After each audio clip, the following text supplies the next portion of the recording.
Hello everybody, it's Sarah, and today I want to talk to you about what I read so far in the month of May. Also, one book that I read in April because I forgot to talk about it in my April wrap-up. But yeah, let's get into it because I have 11 books to talk about, so let's not spend too much time on the intro. The book that I finished in April is Afrikas Kampf seine Kunst, Geschichte einer postkolonialen Niederlage by Benedict Savoy. The English translation of the title, although the book itself I believe has not been translated, it only was recently published, but the English translation of the title would be along the lines of Africa's fight for its art, history of a post-colonial defeat. And what this basically is the history of the fight for the restitution and repatriation, I think is the second word, of African art, more specifically focusing on the Benin bronzes. Is that the English way to say it? I think so. Which, by the way, actually a lot of museums, German museums, decided to give some of them back, all of them back. I don't remember right now. But yeah, it's a very dry book. However, it is very interesting because, you know, it goes through all the arguments that especially ethnographical museums try to use to not have to give back the stuff that they stole, or, you know, that the Europeans stole during colonization. And yeah, I can highly recommend it if you can read German and understand German. Moving on to two rereads I had so far in May. The first is The Riddle by Alison Croghan. This is the second book in the Books of Pelennor series. This series I pulled from my series TBR chart for May, and I wanted to reread the second book. I can still remember what the first book was about and what happened in the first book, but I wanted to reread the second book before I jump into the third book. This series is an early YA Chosen One series where we follow Marad, who has grown up as a slave. One day there's this dude coming by the mines where she's enslaved, and he's a bard and he tells her she's a bard as well, and so he takes her away and frees her. And yeah, it's a Chosen One story. It's pretty typical YA, and I'd say if you like early 2000s or like pre-YA fantasy, I think you'd enjoy this. And then I finished my Rick Riordan reread with The Trials of Apollo, the Hidden Oracle, which is the first book in the Trials of Apollo series. Now I can continue on with the series and then have finished all the Rick Riordan books that I still want to read. I mean, I gotta be honest, I didn't think this book was all that exciting. I think, especially with this third series, it becomes really apparent that Rick Riordan in a way just rehashes the same characters over and over again. But I still think I want to finish the series, so I'm gonna continue on. Moving on with some books that I don't have physically here, and so I don't forget them, I'm gonna talk about them first. The first is Migraine Elephant by Georges Simenon. And I made a little mistake in my TBR, and Cleo from Bemused Bookworm kindly corrected me. I said Georges Simenon is the most well-known French mystery writer, and the moment I said that, I was like, he's probably gonna be Belgian. I mean, it's like that with most French language literature.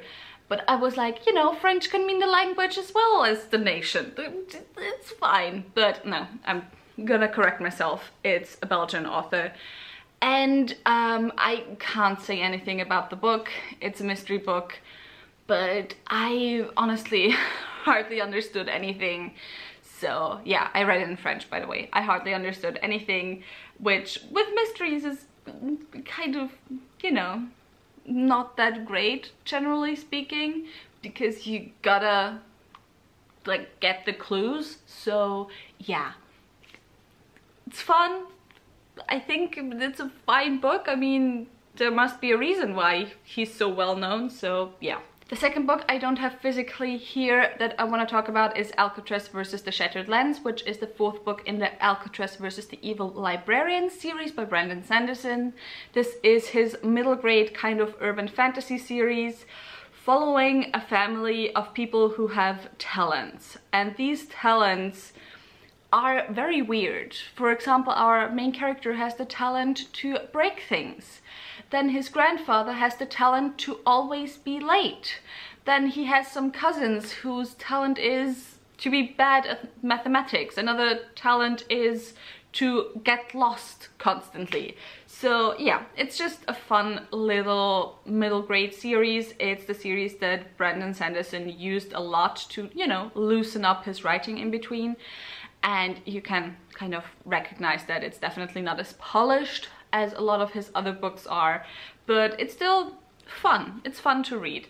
So yeah, although I have to say there's like some things where I'm personally not sure if I'm uncomfortable or not in terms of cultural appropriation, but I don't think I'm the right person to judge that. So yeah, just be aware of that potentially. And then the third book I don't have physically here is also Brandon Sanderson, and that is volume 1 of White Sand. This is his graphic novel series that is set within the Cosmere, which of course is his series spanning universe. And yeah, to be honest, I didn't enjoy it that much. It was interesting. We got to finally meet some characters properly that have appeared in other books already. But yeah, it's fine. I would say I did enjoy the art, at least in the first book. And so yeah, that's that. And now let's move on to the books I have physically. So now continuing on to the books I have physically. First I have Upon a Burning Throne by Ashok K. Banka, which is the first book in the Burnt Empire saga. This I'm not going to talk about too much because this is also part of my video project where I read international fantasy, so I'm gonna talk a lot more in depth about this book in that video. But for now I'm just gonna say that this is kind of a loose retelling or inspired by one of the big Indian epics, which is the Mahabharata. I think that's the correct name. I'm sorry if I butchered it. And it's set in this empire where, to be judged worthy, the heirs to the throne have to sit upon the burning throne. And if they survive it, then they're judged worthy and they become emperors, or they're judged worthy to become emperors in the future. And so yeah, that's the basic premise, but there's a lot of other stuff going on, of course, as well.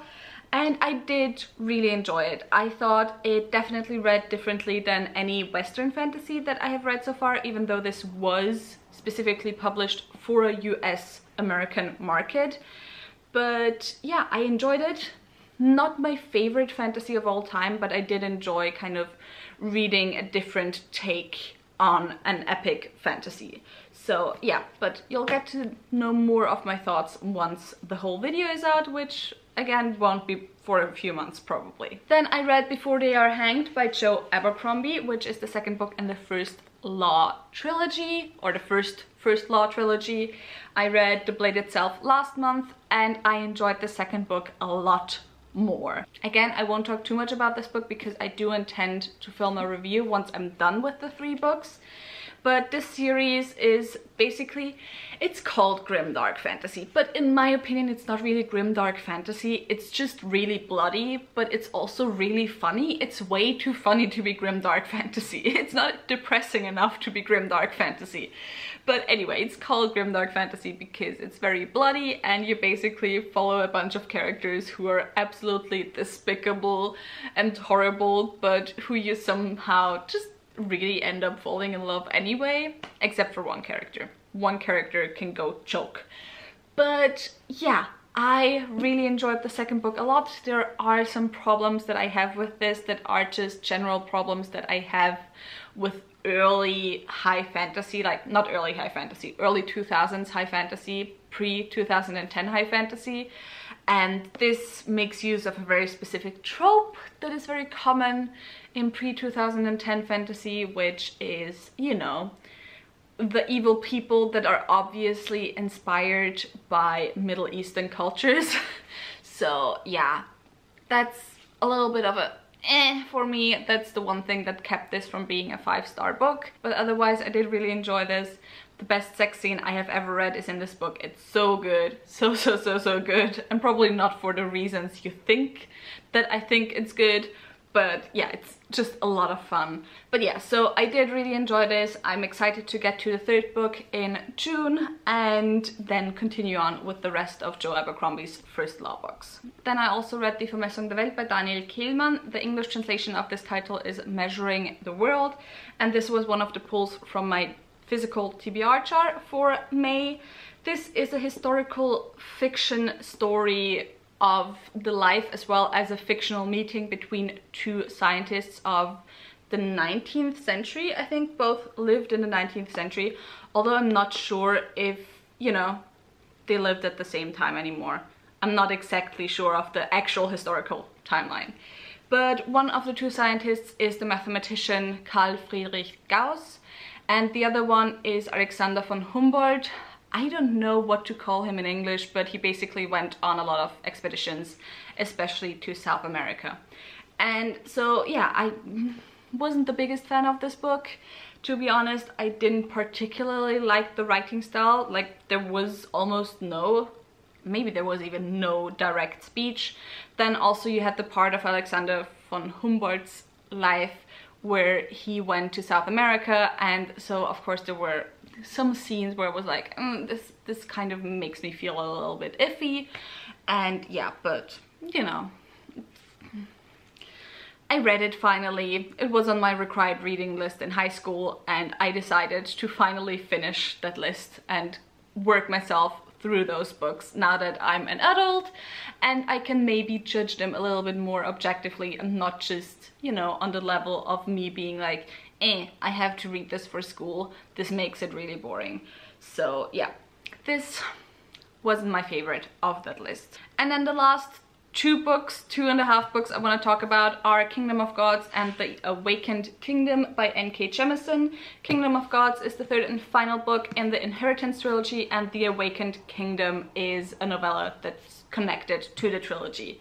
And with that, I have now finished the final series by N.K. Jemisin that I wanted to read, and I think this is definitely my favorite.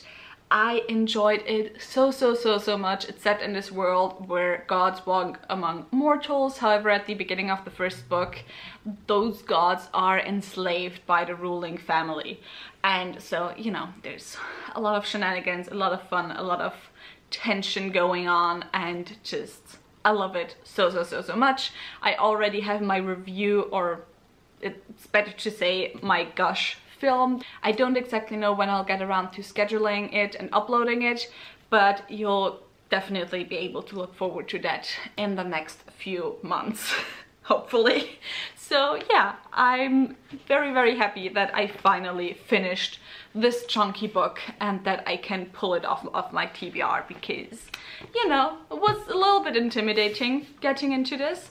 So yeah, those were the books I read so far in May, and now let's get into the books I am still currently reading. First, I have Shadow of the Gods by John Gwynne, which is the first book in the Bloodsworn series, saga, I don't know.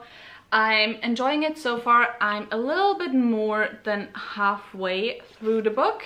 This is my first John Gwynne book, and to be honest, the only reason why I wanted to pick this up was because there's a massive dragon and there's a tiny human here.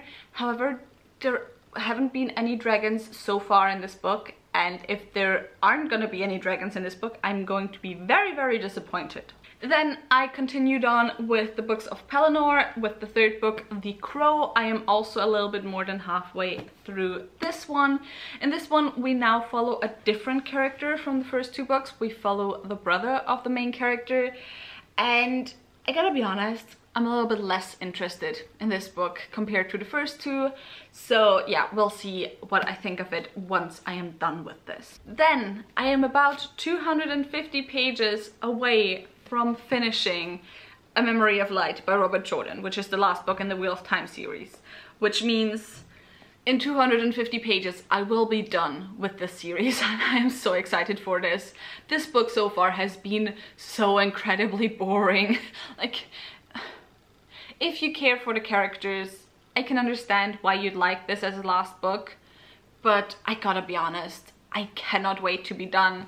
I am currently within the 200-page chapter that is the final fight, and it's literally 200 pages, and it's just not necessary whatsoever. Just make it 3 chapters at least, please. But yeah, so excited to finally be done with this next week. And then I finally started The House of Always by Jen Lyons, which is the 4th book and the newest book in the A Chorus of Dragons series. I am not very far into it yet, not even 100 pages, but I'm already enjoying it so much again. And I'm sorry, look at this beautiful cover. I am so tempted to just buy the entirety of the series in hardcovers because it's just so pretty. But then again, they're kind of, you know, annoying hardcovers where you can't properly open them or you'll fear breaking the spine. So, about that. But otherwise, I am so excited to finish this. And yeah, that was it. That was all the books that I read so far in March and the books that I started already so far. May. In May. Oh my god, I hate that it's May already. But yeah, I hope you enjoyed this video. If you did, maybe think about giving me a thumbs up and also maybe subscribing. If you have some thoughts on any of the books I talked about that you want to share those in the comments down below, please. All the links to my social media are in the description box down below, so go and check those out. All the links to my book club of Queens, Witches and Valkyries, where we read one adult high fantasy book written by a woman or genderqueer person per month, will also be left in the description box down below. I just uploaded, or not uploaded, I just tweeted out the poll for June read. And yeah, with all of that said, I hope I'll see you soon. Bye!